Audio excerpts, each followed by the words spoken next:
అతిబల అనేది ఆయుర్వేదంలో ఒక వజ్రం అన్నట్టు. వజ్రం అంటే దాన్ని చేసే విధంగా కనుక మలుచుకుంటే గ్యాస్ ట్రబుల్ నుంచి పక్షవాతం వరకు అన్ని రకాలుగా నరాల బలహీనతకు అన్నిటికీ వాడచ్చు అనమాట. అయితే అతిబల సమూలం మేము ఏం చేస్తామంటే తీసుకొచ్చి ఎండబెట్టి పౌడర్ రూపంలో చేస్తాం. 2 గ్లాసుల నీళ్ళని ఒక చెంచా పొడేసి మరగబెడతాం. మరగబెట్టి ఒక గ్లాస్ రాగానే అది దాంట్లో అది టీ లాగా బెల్లం కానీ లేకపోతే తేనె కానీ వేసుకొని తాగమని చెప్తాం. కొద్దిగా వేడి తగ్గిన తర్వాత చాలా ఎక్సలెంట్గా పనిచేస్తుంది అది అతిబల అనేది. అది వాస్తవంగా ఏంటంటే అతిబల అనేది ఒక అంటే ఎనర్జీకి కానీ నరాల బలహీనతకు కానీ లేకపోతే రకరకాల పక్షవాతంలో కూడా ఒక మంచి దాని గురించి అనేక రకాలుగా అనువంశిక వైద్యులు చాలా మందులో ఉపయోగపడు. అంటే ఇప్పుడు తీసుకున్న సైడ్ ఎఫెక్ట్స్ ఏమైనా ఉంటాయి? అంటే ఎలాంటి డిసీజెస్ ఉన్న వాళ్ళ సమస్యల వాళ్ళు తీసుకోవాలి? అది నరాల బలహీనత ఉన్న వాళ్ళు ఎక్కువ తీసుకుంటారు. శరీర తత్వాన్ని ఏంటంటే ఒక ఉత్తేజపరిచి బాడీ అనేది యాక్టివ్ అవుతుంది అన్నమాట. ఓకే, దానికి అనేక రకాల బెనిఫిట్. పక్షవాతం వచ్చిన వాళ్ళు వాడతారు. నరాల బలహీనత చాలా మంది వీక్గా ఉంటారు, వాళ్ళు కూడా వాడచ్చు. ఇప్పుడు ఆ పక్షవాతం వచ్చిన వాళ్ళు అని అంటున్నారు, వాళ్ళకి సరిగా పనిచేయదు. మరి ఎంత మోతాదులో తీసుకుంటే మంచిది వాళ్ళు? అది ఉదయం ఒక టీ స్పూన్, సాయంత్రం ఒక టీ స్పూన్ వాడచ్చు. అది అంటే ఇప్పుడు ఎన్ని రోజులకి తగ్గిపోతుంది? జనరల్గా డిపెండ్ ఆన్ ప్రొఫైల్ అమ్మా. వాళ్ళ నమ్మకంతో వాడితే 100%గా అది ఒక 2-3 నెలల్లో చాలా వరకు మార్పు వస్తుంది. ఇప్పుడు మా దగ్గర పక్షవాతం పేషెంట్స్ వస్తుంటారు. ఈ అతిబల మొక్క అన్నది ఇక్కడ దొరుకుతుందా మార్కెట్లలో ఎక్కడైనా? మన ఎక్కడైనా ఈ భూమి మీద ఎక్కడ వెతికినా దొరికే. అది తుత్తూరు బెండ అంటారు, దువ్వెన బెండ అంటారు. అంటే దాని కాయలు ఏంటంటే దువ్వెనలాగా ఉంటాయి. ఇట్లా మనం హ్యాండ్కు పెట్టుకొని ఇట్లా దూకునేది అదే సేమ్ పోలి ఉంటుంది. కాబట్టి అది అన్ని ప్రాంతాల్లో దొరుకుతుంది. అది పేదవాడి పాలిట అమృత వృక్షం. అది అన్ని రకాల జబ్బులకు వాడచ్చు. అంటే దానికి అనుపానం తెలవాలి, దాన్ని ఎట్లా వాడాలన్నది తెలవాలి. దాని ఆకు పసరు కూడా మజ్జిగలు వేసుకొని తాగుతారు చాలామంది. నరాల బలహీనత పోతుంది. అది ఏమైనా ఆయిల్ తలకి రాసుకోవడానికి ఇట్లా ఏమైనా ఉంటుందా? దాంట్లో ఆయిల్ పరంగా అంటే అది మేమైతే ఏ విధంగా వాడం, కానీ ఆకుల పసరు వాడతాము. ఆవు మజ్జిగలు వేసి ఇస్తాము. ఆకుల రసము ఆవు మజ్జిగలు కలిపి తీసుకుంటే మాత్రం ఎలాంటి నరాల బలహీనత ఉన్నా పోతుంది.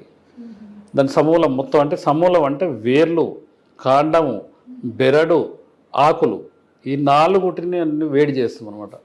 ఇంకొకటి ఏంటంటే అతిబల వేర్లు ప్లస్ ఆముదం వేర్లు, ఇట్లా కొన్ని రకాలు కలిపి మేము పక్షవాతానికి ఒక మందు కూడా తయారు చేస్తాం, లేహ్యం తయారు చేస్తాం దాన్ని.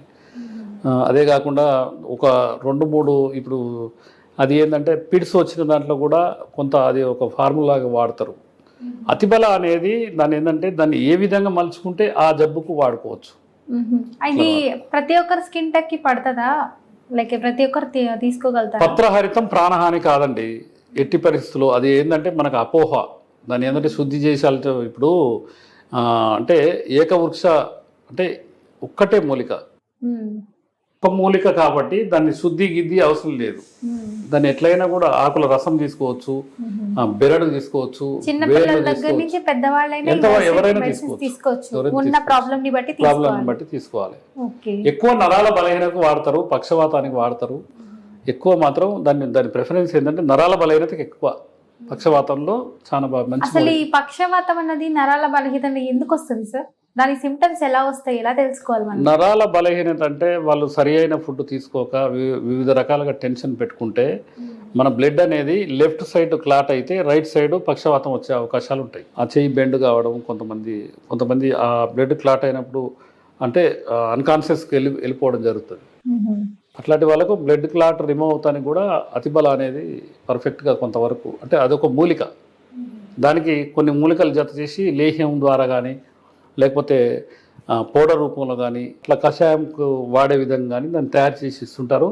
అతిబల అనేది చాలా పవర్ఫుల్ మెడిసిన్ ఆఫ్ ఆయుర్వేద. ఇప్పుడు చాలా మంది ఏంటంటే ఇప్పుడు నరాల వీక్నెస్ వచ్చినా, ఇంకా మీరు చెప్పినట్టు ఇంకోటి చెప్పారు కదా సార్, లైక్ పక్షవాతం అని అంటున్నారు. సో ఇప్పుడు చాలా మంది బయట ట్రీట్మెంట్స్ తీసుకుంటున్నారు రకరకాల హాస్పిటల్స్ వెళ్ళి.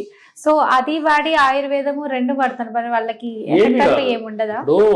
ఈ దోచెడు ట్యాబ్లెట్లు వేసుకునే వాళ్ళు మా దగ్గరకు వస్తారు. రకరకాలుగా 20-30 ట్యాబ్లెట్ వేసుకునే వాళ్ళు వస్తారు. వాళ్ళకి నచ్చితే ఆటోమేటిక్గా అవి కొంతకాలం పాటు అయిన తర్వాత వాళ్ళు ఒక్కొక్కటి కట్ చేసి ముందుకు వెళ్తుంటారు. ఓకే. ఈ అతిబల అనేది ఇన్ కేస్ ఒక పర్సన్ కి తగ్గిపోయింది అనుకోండి, తను ఇంకా కంటిన్యూ చేయొచ్చా లేకపోతే అది అక్కడితో స్టాప్ ఇప్పుడు ఏదైనా జబ్బుని బట్టి, ఇప్పుడు ఎగ్జాంపుల్ పక్షవాతం వచ్చినా ఉండు 1 సంవత్సరం పాటు వాడితే మంచి గుణం ఉంటుంది. ఏదైనా నరాల వలయంతో ఒక 6 నెలల పాటు వాడితే అట్లా ఆ విధంగా అంటే జబ్బును బట్టి ఆ వైద్యుడు దాన్ని ఏ విధంగా అనుపానం అంటే దేంతో కలుపుకొని తాగాలనేది ఒకటి అది తెలవాలి. ఫస్ట్ మూలిక తెలవడం కాదు, ఒక చెట్టో ఆకో బెరడో ఇది తెలవడం కాదు, దాన్ని తయారు చేసి దేంట్లో కలుపుకొని ఇవ్వాలి అనే మందు అనేది అట్లా ఉంటుంది. ఇప్పుడు చాలా మంది ఆయుర్వేదిక్ 3 months వాడితే చాలా తగ్గిపోతుంది, 6 months చాలా లేదు, 1 year వాడాలి అంటుంటారు. మరి దీనికి మీ సమాధానం ఏంటి సార్? ఒక వ్యక్తి వస్తాడు వైద్యుని దగ్గరికి, నమ్మకం ఉంది, మా ఇంటి పక్క అతనికి తగ్గింది సార్ మీరు ఇవ్వండి సార్ అని. ఒక 6 నెలలు వాడు 3 నెలలు వాడు అని చెప్తాడు. ఆ 3 నెలల్లో ఏంటంటే 1 నెలకో 2 నెలలకు యాక్టివ్ అయిపోతుంది, ఆటోమేటిక్గా ఆ మెడిసిన్ అనేది బంద్ చేస్తారు. ఇప్పుడు ఆ తీసుకొని పోయి జనరల్గా మందు వాడేటప్పుడు కూడా ఫోన్ చేస్తాడు మాకు, సార్ ఇది కొద్దిగా ఎక్కువ అయినట్టుంది, దీని సంగతి ఏంది ఎట్లా వాడాలంటాడు. మనం వివరించి పంపిస్తాం. ఈ మూలిక అనేది అంటే ఒక 1/2 చెంచవాడు లేకపోతే ఈ గులిక ఉదయం 2 వేసుకో సాయంత్రం 2 వేసుకో అని రకరకాలుగా. కానీ ఈరోజు పరిస్థితి ఏంటంటే నమ్మకమే నారాయణుడు అనే ఒక శాస్త్రం, లేకపోతే చిత్తం శివుని మీద మనసు చెప్పుల మీద అన్న శాస్త్రం ప్రకారం కాకుండా మంచి నమ్మకంతో ఈ వైద్యుని దగ్గర నాకు వైద్యం ఉంది. ఇప్పుడు చాలామంది నేను ఇంతకుముందు వీడియోలు మాట్లాడితే కింద కామెంట్ పెడతారు 2 నెలల్లో నేను ఇన్ని డబ్బులు పోగొట్టుకున్నాను. వాస్తవంగా ఏంటంటే 2 నెలల్లో ఆయుర్వేదంలో ఏదో జరగదు. కానీ వాళ్ళు ఏంటంటే చాలామంది ఇప్పుడు వృద్ధులను తీసుకొస్తారు మా దగ్గరికి, పక్షవాతం వచ్చిన వాళ్ళని. వాళ్ళకి ఏం చేయాలంటే ఉదయం సాయంత్రం మర్దన చేయాలి. ఇప్పుడు ఆయిల్ ఇస్తాము, పసరు ఇస్తాము, ఆవేనలో కలిపి ఒక పసర 1/2 kg డబ్బా ఇస్తాం. అది ఇచ్చినప్పుడు ఏంటంటే అది తీసుకొని ఉదయం సాయంత్రం ఒక 20-25 నిమిషాలు దాన్ని పెట్టి రుద్ది.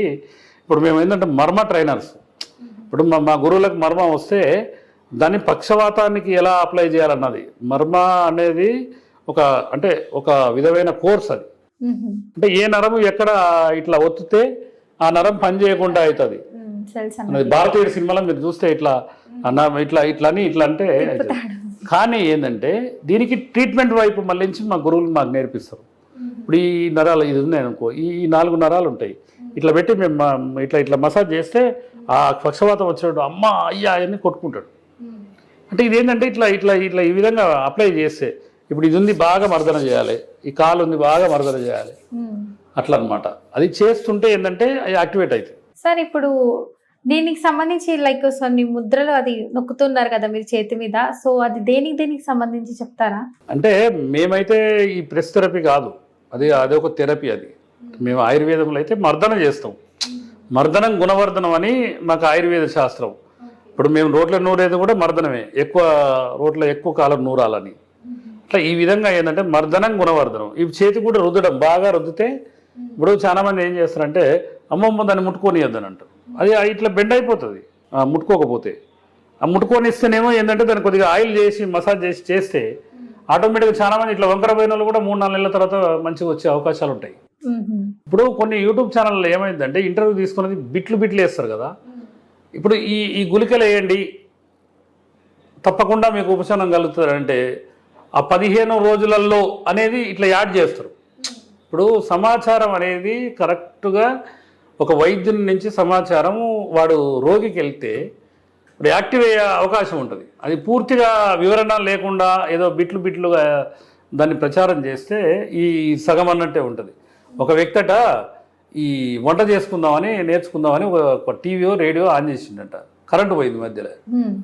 అది కరెంటు పోయినప్పుడు ఏంటంటే స్టవ్ వెలిగియడము ఎట్లా అని, బియ్యం నానబెట్టాలి, ఆ పొయ్యి మీద పెట్టాలి, పొయ్యి మీద పెట్టిన తర్వాత స్టవ్ వెలిగియాలన్నప్పుడు కరెంటు పోయింది. కరెంటు పోయినప్పుడు ఏంటంటే ఆ స్టవ్ వెలిగియడం మర్చిపోయాడు. ఆ మర్చిపోయిన తర్వాత మళ్ళీ కరెంట్ వచ్చింది, దాంట్లో పప్పులు వేస్తున్నాడు కానీ కింది స్టవ్ వెలిగేయలేదు. ఇప్పుడు ఆ విధంగా అయింది. ఇప్పుడు ఆయుర్వేద శాస్త్రం ఏంటంటే మొత్తం వినాలి. ఇది ఒక 6000 సంవత్సరాల వేదం. ఇది దాంట్లో అవగాహన వచ్చిన నేను చాలా మంది ఏంటంటే ఫస్ట్ రాగానే నీకు ఆయుర్వేదం అంటే నమ్మకం ఉంటే వాడని చెప్తాం.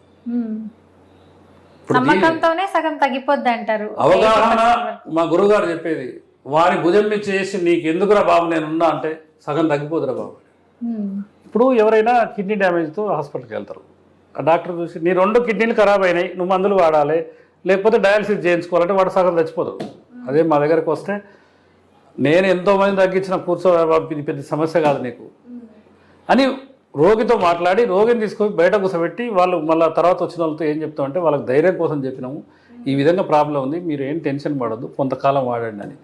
రోగి చెప్పే సమాచారం వేరే ఉంటుంది, వాళ్ళ పేరెంట్స్కు వాళ్ళకు వాళ్ళ ఎమ్మటి వచ్చే వ్యక్తులకు చెప్పే సమాచారం వేరే ఉంటుంది.